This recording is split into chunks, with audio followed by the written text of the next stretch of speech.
Last night, I just remembered that a big man in church told me 2 weeks ago to prepare a speech today.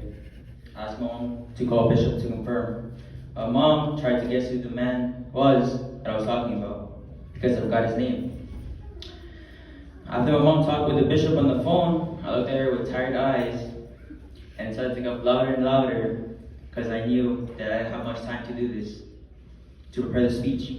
But thank God, my mom did not slap me when I said that I will start thinking, writing what I can do.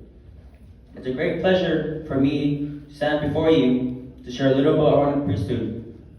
According to Come Follow Me about Aaronic priesthood, the priesthood is the eternal power and authority of God. It was this power that God was able to govern the heavens and the earth.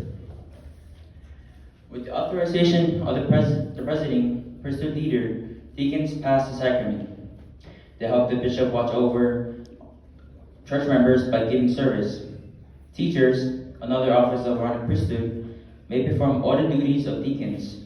They prepare the sacrament, bread, and water, and serve as ministering brothers.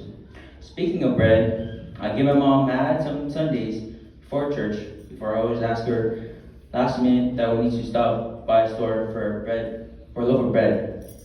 By the time we get here, the priesthood holder's ears will have gone deaf and we're scolding in the car. Not only will we be late, but also it's a Sunday. This will never happen again, Mom. I promise. I think. As an Aaronic priesthood holder and a president of teachers, I feel so blessed and glad to hold His power to serve my Heavenly Father. It is a true blessing for myself and my family. I thank the Prophet Joseph Smith for restoring the church.